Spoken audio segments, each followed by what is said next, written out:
Bonjour tout le monde, JF Breton qui vous souhaite la bienvenue à un nouvel épisode du balado Automédia. Aujourd'hui, j'ai le plaisir d'être en compagnie d'un invité très très spécial parce qu'il n'est pas seulement qu'un invité, mais il est aussi officiellement un collègue. Germain Goyer, comment ça va? Bonjour Jean-François ou JF. Est-ce qu'on s'appelle JF? On peut, ben oui, on est On rendu là. peut, oui. Certainement. Voilà. Merci de me recevoir. Merci de me partager ton micro, mais aussi de me partager l'antenne de ce balado.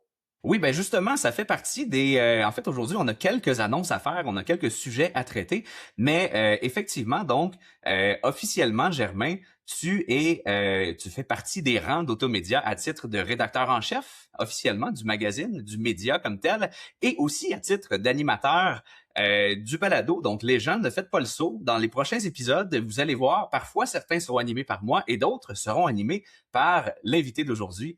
Germain Goyer. Donc, On va se passer le micro occasionnellement comme ça. voilà, c'est ce que nous allons faire. On aura peut-être aussi l'occasion de co-animer certains épisodes. Qui sait où les sujets vont nous amener en 2026, parce que des sujets, on l'a vu cette année, entre autres, il en manquera pas. Il y a beaucoup de choses qui se passent dans cette belle industrie, particulièrement ces années-ci. Mais avant d'aller là, Germain, reculons un peu et j'aimerais qu'on commence peut-être en parlant un peu de ton parcours et que tu nous expliques un peu pour s'il y a des gens qui nous écoutent et qui ne te connaîtraient pas encore. Il ne doit pas en avoir beaucoup, mais il y en a peut-être quelques-uns. Alors, raconte-nous un peu ton parcours jusqu'ici là, dans l'automobile. Salut tout le monde, je prends quelques secondes avant de poursuivre avec l'entrevue pour remercier le commanditaire officiel du balado Automédia, Garantie KM+. Avez-vous commencé à préparer l'entrée en vigueur de la nouvelle loi 30 en juillet 2026? Ça s'en vient, là, c'est dans à peine un an. Garantie KM+, y a travaillé très très fort et présente son nouveau plan royal. Informez-vous là-dessus. Garantie KM+, c'est quoi? C'est une entreprise qui ne se contente pas que de vendre des garanties prolongées. Ils accompagnent les concessionnaires automobiles, évidemment, mais aussi de véhicules récréatifs, de sport motorisé, de sport marin, avec des solutions qui sont simples, efficaces et pensées pour la réalité du terrain. Grâce à une équipe qui est omniprésente partout sur le territoire, à l'écoute et proactive, KM Plus comprend vos enjeux des concessionnaires et vous aide concrètement à augmenter vos ventes, à optimiser la performance de votre département FNI et à bâtir une relation durable avec votre clientèle. KM Plus, c'est bien plus qu'un fournisseur de garantie, c'est un partenaire d'affaires qui est engagé à votre succès, à vos côtés. Demandez une rencontre avec votre représentant KM Plus pour en savoir plus. Rendez-vous au kmplus.ca. Encore une fois, c'est le kmplus.ca. Maintenant, de retour à l'entrevue. En fait, la passion de l'automobile, elle ne vient pas du voisin. Elle est débarquée en moi très très jeune, alors que j'étais enfant. Cette passion-là m'a été transmise par mon père, qui lui aussi avait attrapé la piqûre de l'automobile, sans pousser la passion, hein, ou sans exercer de pression. Tout s'est fait vraiment naturellement. Rapidement, j'ai délaissé les Legos pour me concentrer sur les petites autos et ne jamais les abandonner, ce qui fait que aujourd'hui, ben c'est encore de la gasoline qui coule entre mes veines, JF.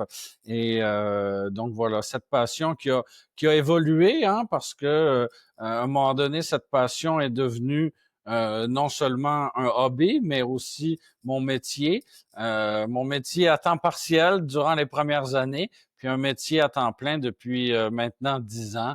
Donc, voilà, c'est ça. Il y a une décennie à peu près, j'ai eu mes premiers contrats de journaliste automobile. J'étais pas bien vieux à l'époque, mais il n'est jamais trop tôt pour commencer, c'est ce qu'on dit. Et de fil en aiguille, les choses ont progressé.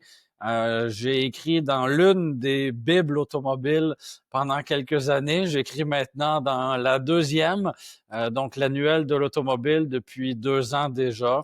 Et donc j'essaie à peu près tout type de véhicule qui peut être sur le marché. Je couvre l'actualité de manière très large, très vaste.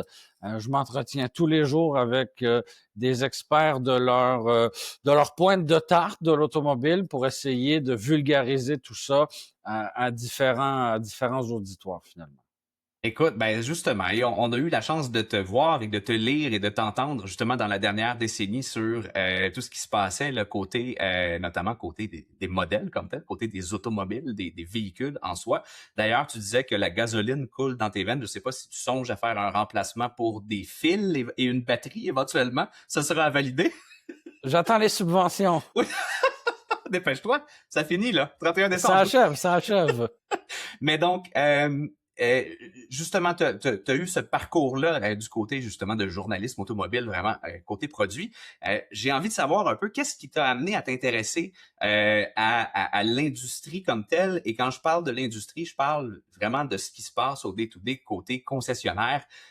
Donc, les gens qui nous écoutent aujourd'hui et le volet qu'on couvre justement du côté d'Automédia. Parle-moi un peu de cet angle-là. On a du temps, alors t'es chanceux, je vais te fournir la réponse longue, JF. Il y a beaucoup de gens dans notre univers qui vont, dans leur jeunesse, rêver d'être, par exemple, pilote de Formule 1. Moi, j'avais des rêves peut-être un peu plus pragmatiques ou plus sérieux, mais pas nécessairement plus atteignables. Je rêvais d'être concessionnaire automobile, tout simplement. Ces grandes bâtisses, qui étaient peut-être moins grandes à cette époque-là, mais ces grandes bâtisses en bordure d'artères achalandées avec plein de véhicules, plein de voitures neuves, plein de gens dévoués, ça m'a toujours captivé, ça m'a toujours intéressé. Et effectivement, dans mes premières années de métier, je me suis surtout intéressé par la force des choses aux produits en m'adressant au consommateur, donc à celui qui se rend en concession. Et l'idée, c'était d'informer justement le consommateur sur l'offre actuelle du marché, qu'est-ce qui s'offre à lui, mais de le guider aussi dans sa sélection de nouveaux véhicules, qu'ils soient neufs ou d'occasion dans son cas. Bref, j'ai toujours, c'est ça, pendant les premières années, eu cette orientation-là, plus axée sur le produit, mais en ayant toujours cet intérêt pour la commercialisation de l'automobile dans son sens peut-être un peu plus large. Donc, forcément, avec le métier que j'exerce, ben, tu côtoies, par exemple, des présidents de manufacturiers au Canada, des vice-présidents, des planificateurs de produits. Et à chaque fois, JF, je te jure, j'avais les oreilles grandes ouvertes. Je suis toujours captivé d'entendre ces histoires de l'intérieur, mais qui bien souvent n'intéresse que très peu celui qui s'achète un VUS blanc, gris ou noir. Tu comprends? Et ben les choses, la vie est bien faite. Hein? Ton collègue et mon maintenant collègue, Alexandre Crépeau, qui est éditeur du magazine Automédia, m'a tendu la main, m'a tendu une perche. Il y a quoi, près de 2 ans, si je me trompe pas, pour signer un texte de manière occasionnelle dans les pages du magazine, en me lançant de temps en temps un défi parce que sur un sujet peut-être un peu plus sensible, sur un sujet des fois délicat, pour lesquels le nombre d'intervenants n'est peut-être pas toujours élevé, ou voilà, des sujets touchés, disons ça comme ça, de temps à autre. Ouais. Mais je pense que j'ai toujours été capable de relever le défi. Et ben, je le disais, la vie est bien faite. Donc, il y a quelques mois, messieurs, vous m'avez tendu une deuxième perche, vous m'avez tendu la main une deuxième fois, puis cette fois pour faire partie pas de la liste de collaborateurs à son sens large, mais de faire partie du noyau peut-être un peu plus serré en me proposant le poste de rédacteur en chef, donc de superviser certains travaux, d'apporter mon grain de sel dans le choix dans le choix de sujets, dans des choix éditoriaux, dans les angles aussi abordés, bref, et de produire bien sûr plus de contenu. Alors, ça fait maintenant quelques semaines que je suis en poste, que je suis en selle, et c'est avec grand plaisir que je me plonge encore un peu plus profondément dans cet univers qui me passionne sincèrement.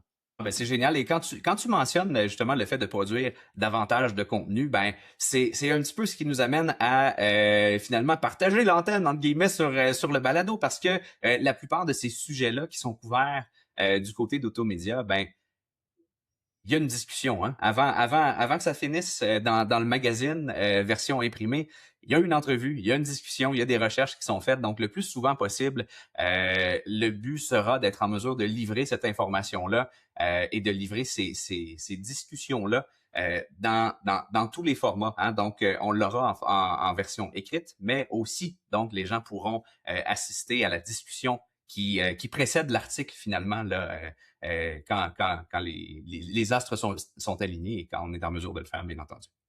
Oui, parce que feuilleter un magazine, les deux pieds sur le poêle à bois, c'est pratique, mais si on peut écouter la version audio dans un plus long déplacement, ça peut être chouette aussi, je pense. Absolument. Et justement, ben, tu as eu l'occasion déjà de t'adresser à certains acteurs de l'actualité de l'industrie de l'automobile dans les dernières semaines, dans les derniers mois, de parler à certains concessionnaires également. Euh, Comment ça se passe jusqu'ici, de un, et de deux, justement, comment est-ce que tu entrevois ton rôle et la collaboration, ou du moins ce qu'on espère avoir, j'ai envie de dire, comme collaboration encore plus en 2026 auprès des différents membres de l'industrie qui pourraient vouloir partager là, justement ce qui se passe dans leur quotidien.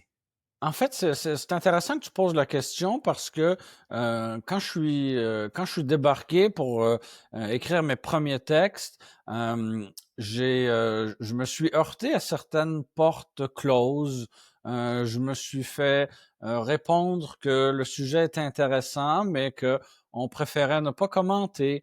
Et là, tranquillement, ben, et peut-être que j'avais un excès de naïveté en ce qui me concerne, mais j'avais l'impression que les concessionnaires allaient être des gens peut-être, concessionnaires et autres membres de l'industrie, membres de l'après-marché, partenaires financiers, bref, j'englobe tout le monde, mais j'étais peut-être un peu naïf de croire que tout le monde allait vouloir commenter, partager la bonne nouvelle, être cité dans un média de renom. Puis finalement, non. Finalement, il y a une certaine crainte qui est installée de manière générale. Peut-être des gens qui peuvent avoir été échaudés par le passé. Moi, j'ai envie de dire une chose. Euh, Nous ne sommes pas une menace. Hein. Je le dis à la blague des fois, on n'est pas JE, on n'est pas Enquête à Radio-Canada, on est un média automobile fait par les concessionnaires, du contenu des concessionnaires, mais on s'adresse aussi aux concessionnaires. Donc, j'ai envie de vous dire, aidez-nous à vous aider, puis on va pouvoir travailler ensemble. Je vous donne des exemples rapidement. Votre concessionnaire déménage, ben on veut connaître la nouvelle adresse, on veut savoir où vous vous installez. Votre groupe ajoute un nouveau concessionnaire à son portfolio.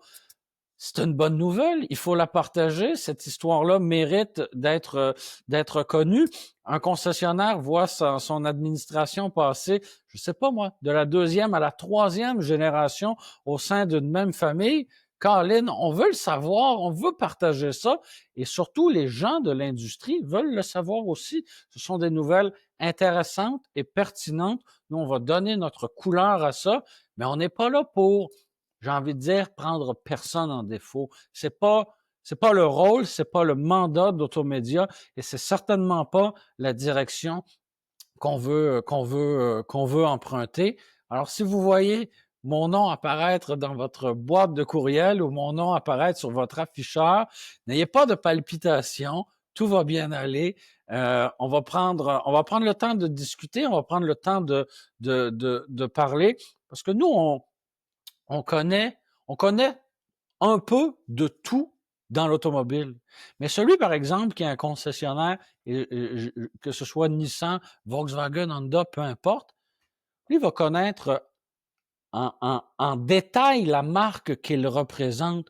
Donc, chacune des informations qu'il dispose et qu'il nous partage, mais nous, ensuite, on peut l'assimiler et se permettre de la diffuser, puis des fois de la mettre en comparaison avec ce qui se passe ailleurs, là. Donc, on a besoin de ces acteurs de l'industrie qui nous parlent et tu sais, on parle d'annonces officielles. Si vous avez aussi un scoop, hein, on a toujours une oreille attentive. On peut garantir l'anonymat si c'est requis, mais sinon, si vous avez envie de parler entre guillemets à visage découvert, nous sommes là, nous sommes bien présents.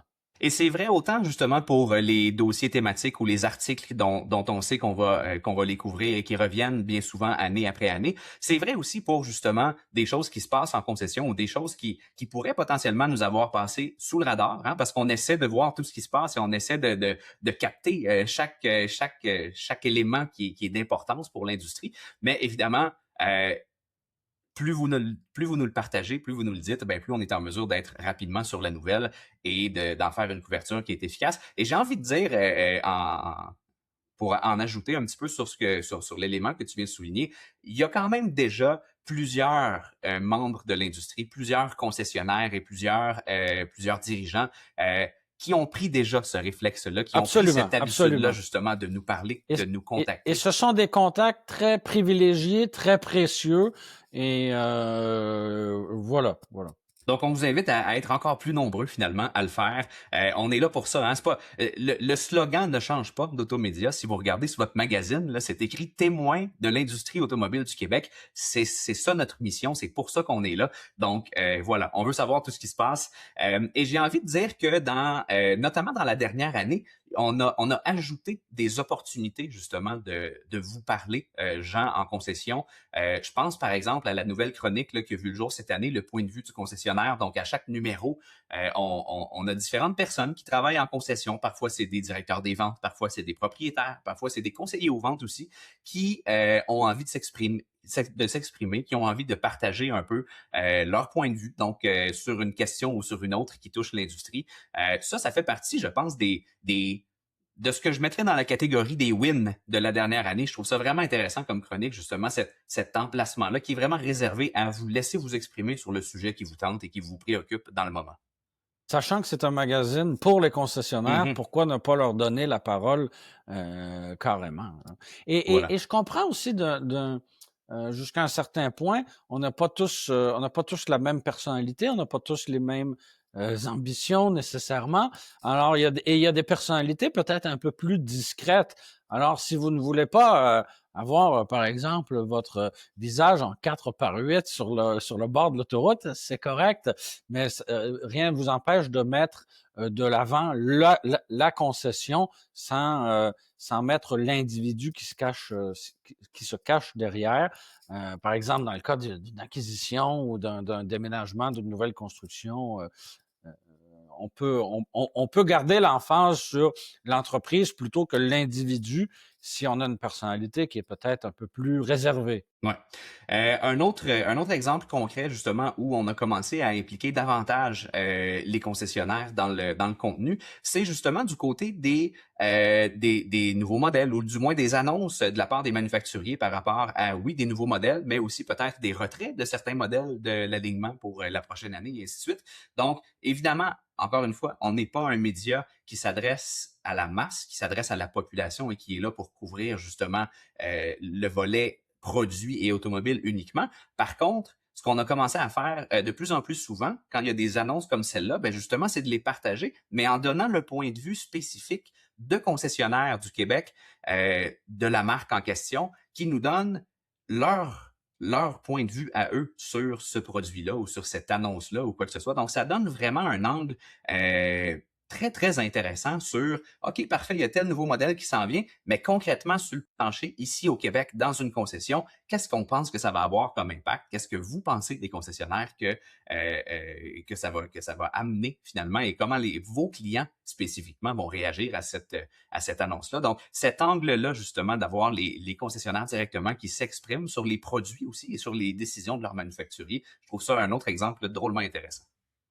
Oui, effectivement, parce que en tant que journaliste automobile et analyste automobile, je peux analyser le produit dans son ensemble et le placer, par exemple, en comparaison avec d'autres véhicules dans le même segment. Je peux analyser sa consommation d'essence, son échelle de prix, des éléments. Je peux analyser sa conduite, si tu en as envie, mais dans le point de vue automédia, ce qu'on veut savoir, c'est celui qui en vend, celui qui en a en inventaire, celui qui en a peut-être trop en inventaire, celui qui a de la misère à en vendre ou qui en vend peut-être un peu trop bien.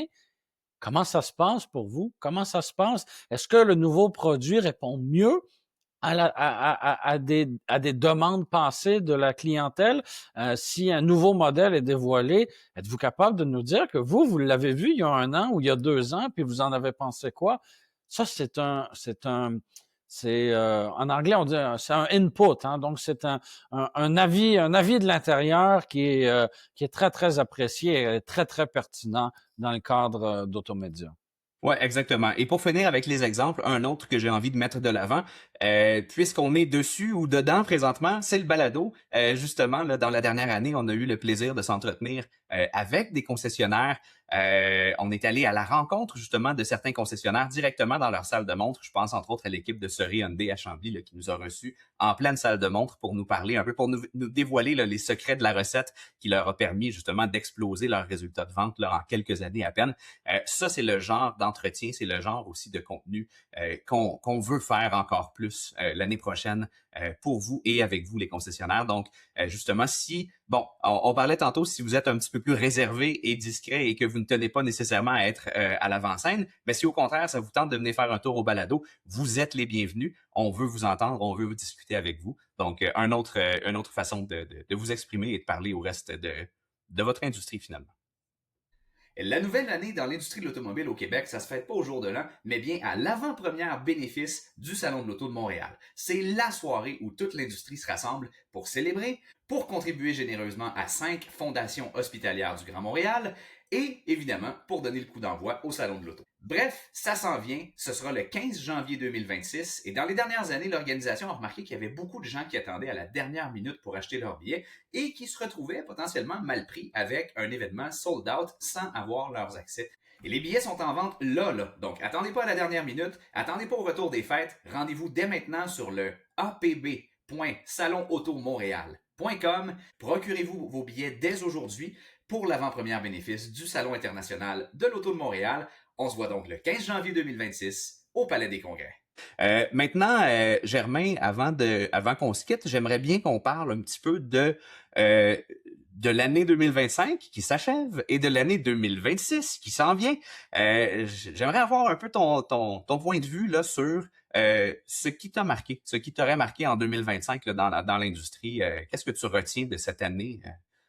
En fait, alors que l'année s'achève très bientôt, franchement, j'ai été impressionné et surtout, j'ai envie de te dire surpris, hein, JF, par le revirement de situation complet chez Stellantis. Donc, les dernières années ont vraiment été sous le signe de l'électrique, dans certaines marques plus que dans d'autres. Et il y a eu un changement énorme de mentalité ou de stratégie chez Stellantis qui s'est opéré dès le milieu de l'année. On a décidé de ramener des moteurs à 8 cylindres et a priori, ça peut résonner comme étant complètement farfelu, mais pourtant, si on revient au début de la boucle, on retrouve quoi? Un client, un consommateur qui, lui, achète un produit. Et le manufacturier puis le concessionnaire, que veulent-ils? Ils veulent vendre ce produit-là. Alors, si on a un produit qui est recherché et qui fait envie, qui est recherché par la clientèle, justement, ben finalement on a réussi on a réussi la mission initiale. Alors on a ramené le moteur V8 et mis avec la camionnette Ram 1500. On a décidé qu'on allait étendre l'offre de moteur V8 avec le Durango. On est débarqué avec un moteur à essence avec la Charger qui avait un peu de mal à décoller avec la version électrique du modèle. Donc, on a vraiment fait un virage à 180 degrés. On est retourné certainement plus à nos sources et à nos et à ce qui faisait que la marque se démarquait justement, une recette qui fonctionnait. Mmh. Pourquoi faire complexe quand on peut faire plus simple et répondre à de réels besoins sur le marché? On l'a vu dans les pages du magazine. C'était pas nécessairement facile d'être propriétaire et d'opérer un concessionnaire avec les marques de Stellantis cette année. J'ai une douce pensée pour ceux qui ont dû fermer, malheureusement. Mmh. Pour ceux qui sont restés ouverts, je pense que de belles choses pour ceux qui sont restés ouverts, c'est-à-dire la très grande majorité, là, mais des concessionnaires qui ferment, il n'y en a pas eu des masses, Mmh. mais disons qu'il y avait peut-être une proportion un peu plus élevée chez Stellantis. Alors, pour ceux qui ont décidé de traverser la tempête, j'ai l'impression qu'il y a des belles choses qui nous attendent une fois qu'on aura traversé Ouais. cette tempête-là. J'ai remarqué aussi un, un, un gros électrochoc chez Nissan. On entendait des choses venir de tous les sens avec cette marque-là. Je ne dis pas que les problèmes sont réglés, hein. C'est pas ce que je dis. C'est juste que là, on a des défis peut-être un peu plus concrets à réaliser. On a la marque Infiniti qu'on doit absolument relever. Il est minuit moins une. Ça ne peut absolument plus durer. Mais avec des gens comme Christian Meunier qui sont à la tête de Nissan pour toute l'Amérique du Nord, le plan est clair, le plan est surtout rationnel, hein. On n'est pas là à rêvasser dans les nuages. C'est quoi notre mission? C'est vendre des véhicules, puis faire de l'argent en vendant des véhicules. Mais bonne nouvelle, c'est ce qui s'en vient pour Nissan. Mais il faut repartir la locomotive qui était un peu sur le neutre depuis quelques années, là. Mmh.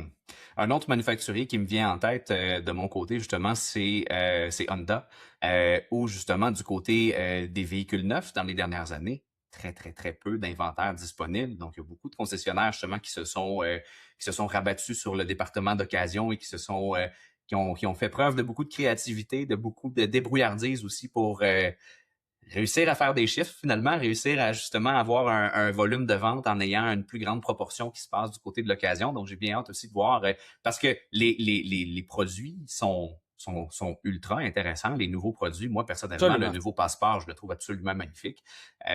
Donc, ça, j'ai bien hâte de voir justement en 2026 à quel point on sera en mesure de ramener un certain volume du côté des véhicules neufs. Et ça me fait penser, en fait, ça m'amène à parler justement, moi, c'est un de mes grands constats que j'ai fait en 2025, c'est à quel point les concessionnaires, oui, on a le contrôle sur certaines choses, bien sûr, Oui. mais il y a aussi un paquet d'éléments externes euh, euh, auxquels ils ne font dans le fond, que recevoir et essayer de Ils peuvent réagir se finalement. Ils débrouiller se trouvent après. à être en réaction. Exactement. Et donc, Puis, je pense là justement au choix des manufacturiers. Je pense au-delà des choix des manufacturiers, des fois les lois justement qui vont dicter ces choix-là en question, les lois qui sont passées ou qui sont en discussion ou qui vont peut-être arriver ou qui n'arriveront peut-être pas. Donc tout ça, on peut penser aux subventions aussi. J'avais fait une vidéo justement en début d'année dernière au moment où on avait en bon québécois tiré la plug sur la subvention fédérale là, le temps d'un week-end. Ce sont des exemples concrets où monsieur, madame, tout le monde qui se magasine un véhicule une fois aux 3, 4, 5 ans, sont pas nécessairement au courant de ce qui se passe au day-to-day pour les concessionnaires. Et on le sait, là, il y a un grand mouvement qui se passe au niveau de la transparence et de gagner la confiance ou de regagner ou de mériter la confiance des consommateurs. Mais ça ajoute, disons, une couche de difficulté quand le consommateur a l'impression que tout ça est dicté par le concessionnaire, alors qu'il y a plusieurs éléments euh, au- auxquels le concessionnaire ne fait que réagir et tenter de faire de son mieux dans les circonstances. Là. Oui, et puis tu le mentionnais, la subvention fédérale a été retirée assez tôt, au mois de janvier 2025. On a déjà l'impression que ça fait 10 ans parce que beaucoup de choses se sont passées depuis. Absolument. Mais bref, et là, quelque part en juin, une ministre fédérale avait annoncé le retour des subventions.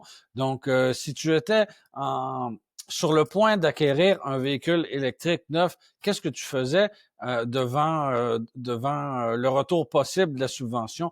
Ben, tu attendais quelques semaines, quelques mois. Donc, il y avait cette espèce de flou que personne... tu sais, il n'y a rien de pire, je pense, que du flou ou du vague, du gris. Il y a rien de pire. Il y a rien de pire qu'une zone grise comme ça. Et effectivement, les concessionnaires se retrouvaient dans une situation assez fâcheuse tout au long de l'été pour que finalement arrive ce qu'on imaginait qui allait arriver quelque part cet automne. Ben, on a eu la confirmation que finalement on allait faire marche arrière et ne pas ramener la subvention fédérale. Donc, on a perdu complètement la face, on a perdu le momentum aussi. Puis voilà, là, c'est la subvention du programme Rouler vert du gouvernement du Québec euh, qui, euh, qui va être réduite de moitié dans quelques jours, quelques semaines. Donc, elle est de 4 000 $ au maximum actuellement. Et dès le 1er janvier 2026, ce sera de 2 000 $. Donc, j'ai envie de dire, rendu là, c'est un léger incitatif. Hein. On est passé de 7 000 $ il n'y a pas si longtemps à additionner à ça les 5 000 du fédéral. Là, il nous reste un maigre 2 000 $ pour une dernière année, hein, parce qu'au 31 décembre 2026, donc dans un an, ce sera chose du passé. Et je n'ai pas de boule de cristal devant moi, mais ce que j'entrevois, c'est déjà opéré dans les derniers mois, c'est-à-dire que les manufacturiers ont mis de l'eau dans leur vin et ont pas eu le choix d'offrir des promotions, d'abaisser les PDSF, de jouer avec les taux de financement, parce que sans la subvention, malheureusement, l'achat d'un véhicule électrique Hmm. n'avait pas beaucoup de bon sens pour les consommateurs par rapport à un véhicule neuf à essence, par Ouais. exemple. Mais tout le monde a travaillé très fort pour essayer de compenser cette absence de subvention fédérale et de réduction de la subvention provinciale. Oui, oui, et certains justement ont été ultra rapides là. Évidemment du côté de l'agence, on a couvert justement les changements de promotion qu'il a fallu faire de façon très très rapide par rapport à tout ça quand ça s'est produit. Et ben justement, c'est un exemple concret où c'est malheureux parce que dans certains cas, il y a certaines personnes qui ont pu avoir justement cette impression-là de dire ah, ok parfait, ben dans le fond ce véhicule-là, il y avait une énorme marge de profit. Et il suffisait justement de baisser le prix et voilà, c'est ce qu'il fallait faire, tu sais. Mais cette perception-là, du moins, j'entrerai pas dans le débat côté manufacturier, hein, je ne vais pas là, mais côté concessionnaire, ça donne une fausse impression que le concessionnaire engrange des profits gigantesques sur les véhicules neufs, alors que c'est pas le cas. Donc, ça les place dans une position de devoir justement se justifier, de devoir réagir à ça. Et ben, en même temps, ils ont des inventaires. Hein? Les véhicules Voilà. électriques, là, ils sont là. Ils sont là dans le cours, il faut les sortir. Sont Donc, là, sont prêts à être déneigés et voilà. livrés, et ils sont nombreux à être prêts à être livrés dans bien des cas là. Et bon, tu évoquais la baisse du PDSF de certains véhicules. Faut pas oublier non plus et écarter de l'équation tous les coûts associés à la recherche et le développement de cette nouvelle technologie-là qui a dû être développé, je ne veux pas dire en catastrophe, mais quoi qu'avoir la fiabilité de certains modèles, on se demande si ça n'a pas été fait un peu hâtivement, mais on s'éloigne du sujet principal. Mais pour un manufacturier, c'est ça que le consommateur doit comprendre, c'est qu'il y a des coûts importants. Tu sais, ça fait 100 ans qu'on développe, qu'on commercialise des véhicules à essence et qu'en l'espace de quelques années, on doit proposer un catalogue électrique, ben ça requiert des ressources énormes. Hein. Oui, absolument, absolument. Donc, écoute, grosse année 2025, encore une fois. Honnêtement, dans les dernières années, ce ne sont que des grosses années pleines de rebondissements dans cette magnifique industrie. Donc, j'ai hâte de voir ce que 2026 nous réserve. Ça m'amène justement à te faire sortir la boule de cristal que tu n'as pas pour me parler un peu de ce que tu prévois quand même en 2026, ou du moins qu'est-ce qu'on va surveiller en particulier. En fait, tu vois, j'entrevois que le marché de l'automobile électrique va peut-être un peu va se stabiliser peut-être encore plus. Donc on verra avec nos lunettes la réelle demande pour ces véhicules-là. Et je te partage une petite crainte que j'ai à l'intérieur de moi. Quand on voit le prix des véhicules neufs baisser, malheureusement, c'est rare qu'on observe une augmentation de la valeur des véhicules d'occasion. Donc, pour ceux qui se sont précipités, qui ont payé, toujours du point de vue des consommateurs, ceux qui ont payé très cher des véhicules électriques dans les dernières années, il va être difficile d'inclure ce véhicule-là dans une transaction. Ça fera un beau défi, un beau travail pour les concessionnaires qui vont devoir être créatifs de ce côté-là. Avec mon regard de journaliste, je vais aussi suivre de près ces nouvelles marques qui sont certainement moins nouvelles puisque les années passent, mais elles sont pas nécessairement mieux ancrées ou plus solides. On peut penser à Rivian, par exemple. On peut penser à Lucid. On peut penser à VinFast. Et j'inclus là-dedans même Genesis.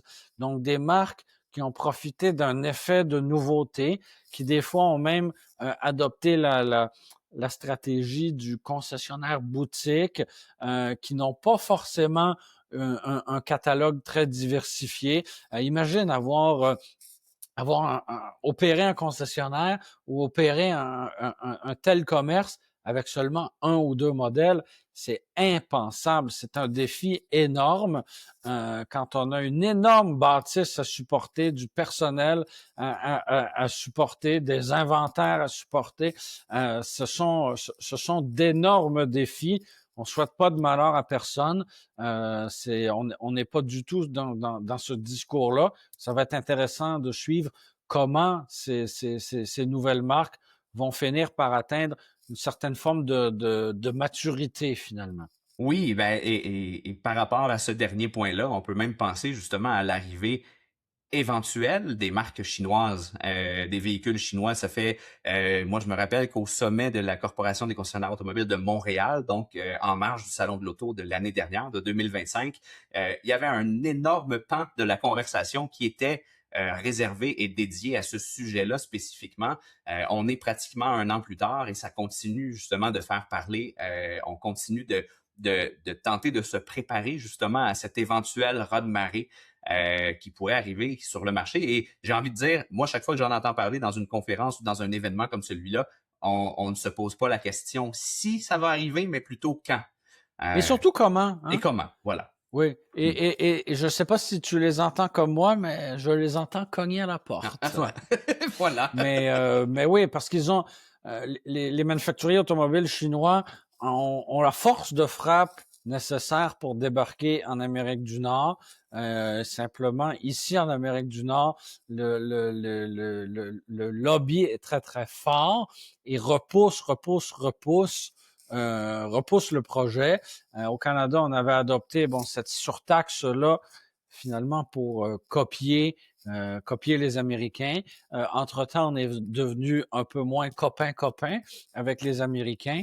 Alors, est-ce que cette surtaxe-là pourrait soit tomber ou être réduite? Hein? Parce que tout le monde parle de la faire tomber. Si seulement elle était réduite, ça pourrait permettre à ces véhicules-là d'arriver, Mhm. d'offrir ces véhicules-là aux consommateurs canadiens sans non plus pénaliser grandement les manufacturiers établis ici. Ouais. Un autre des éléments de mon côté que je retiens de l'année 2025 et que je pense qu'il va se poursuivre comme changement, j'ai envie de dire, du côté des concessionnaires. et là je mets mon chapeau, en fait je l'ai depuis le début, mais je mets mon chapeau de l'agence pour discuter justement de cette prise de conscience, j'ai envie d'appeler ça une prise de conscience des concessions et des groupes de concessions aussi. On l'a couvert chez Automédia dans l'année où plusieurs groupes par exemple, ont annoncé se retirer de certains marketplaces bien connus, donc de certaines places de marché qui coûtent évidemment, qui commandent un certain budget, n'est-ce pas? Même chose avec les investissements justement en campagne publicitaire, par exemple en Google Ads, justement. J'ai l'impression là, que les concessions arrivent à une étape de maturité au niveau de leur stratégie publicitaire et de leur stratégie de mise en marché qui n'est plus basée sur c'est ça qu'il faut faire, fait qu'on le fait, puis peu importe combien ça coûte, on y va. Et On remet en question voilà. des stratégies qu'on a utilisées pendant de nombreuses années en renouvelant parce que c'était comme ça avant, puis on continue de travailler comme ça. Peut-être qu'on veut reprendre un certain contrôle chez les concessionnaires, peut-être travailler avec des équipes plus proches, peut-être plus accessibles. C'est quelque chose que j'entends à l'occasion aussi. Ouais, donc il y a vraiment cette prise de conscience-là et je vois vraiment les concessionnaires vouloir avoir des stratégies marketing beaucoup mieux réfléchies, beaucoup mieux pensées et où chaque dollar justement est davantage calculé et évalué selon est-ce que c'est la meilleure, est-ce que c'est toujours en date d'aujourd'hui le meilleur endroit où je devrais allouer une telle portion de mon enveloppe marketing annuel, par exemple, ou mensuel. Donc, ça, c'est bien intéressant. Parallèlement à ça, évidemment, je vois de plus en plus de concessionnaires et de conseillers aux ventes, d'individus dans les concessions, se mettre de l'avant sur les réseaux sociaux, profiter justement de cette visibilité qui, elle, techniquement, est gratuite, n'est-ce pas? La distribution du contenu de façon organique sur les réseaux sociaux, Absolument. elle est gratuite et ça a été long, j'ai envie de dire. On n'a pas été l'industrie la plus rapide à s'y mettre, mais il y a vraiment un mouvement qui s'est opéré dans les dernières années qu'on voit et il y a une volonté de plus en plus de gens dans l'industrie de vouloir profiter, de vouloir utiliser ce médium-là. Donc, sur ce bout-là, je trouve ça drôlement intéressant et je fais un parallèle justement avec ton arrivée et avec vraiment la synergie qui s'opère entre Automédia, justement, et notre expertise en termes de journalisme automobile et en termes de savoir justement ce qui se passe côté produit, côté manufacturier, et notre capacité justement à accompagner les concessionnaires, à accompagner nos clients, à justement créer du contenu, oui, mais du contenu qui est réfléchi, qui est collé sur ce qui se passe réellement, du contenu justement qui est pertinent, qui est informatif et justement qui leur permet de mettre de l'avant leur expertise et qui leur permet de mettre de l'avant aussi leur personnalité. Donc, j'aime beaucoup cet angle-là qu'on exploite de plus en plus et de mieux en mieux. Je pense que ça fait une sacrée différence justement pour les concessions dans leur création de contenu comme tel. C'est avec plaisir que je parle en mon nom, mais au nom de celui de mes quelques collègues, qu'on sert d'experts finalement à l'agence, d'experts automobiles pour être à la page justement en termes de contenu automobile. Ouais. Écoute, un exemple très concret, tu sais, quand on parle d'être au fait de ce qui se passe chez les manufacturiers, moi, ça m'avait marqué cette année, en début d'année, les premières images qui ont été dévoilées du Subaru Uncharted. On a pu justement les partager sur les pages de nos différents clients en annonçant que cette chose-là. Et j'ai un directeur général qui m'avait texté en me disant mais qu'est-ce que c'est ça? J'ai jamais entendu parler de ça. Donc, on a été plus rapide. Au lieu d'attendre justement d'avoir la commande qui vient du client, de dire il y a tel modèle qui s'en vient et ainsi de suite, il faudrait en parler. C'est nous qui lui avons appris. Donc, je pourrais dire, c'est signe qu'on est, on est là. Oui, voilà. Je pense que sur les réseaux sociaux, le temps est pas que le timing, mais le temps, la vitesse, la rapidité d'exécution, c'est primordial. Puis tu vois, tu as un excellent exemple comme ça. Je pense que c'est toujours flatteur de voir des situations comme ça se dérouler devant soi, là. Exactement. Donc, écoute, j'ai envie de dire, moi, je pense que ça fait un excellent portrait de la situation et si On va s'en garder pour une prochaine fois. On va s'en garder pour une prochaine fois. Et si on veut être raccord avec l'invitation qu'on a fait un peu plus tôt dans cet épisode, j'ai envie de vous dire s'il y a des choses qu'on n'a pas mentionnées au niveau des éléments marquants de 2025 ou des choses à surveiller de très près en 2026, on vous invite à nous en parler. Donc, Absolument. voilà, communiquez avec nous, envoyez-nous ça via les médias sociaux, envoyez-nous ça par courriel à info@automedia.ca. On veut vous entendre, on veut vous lire.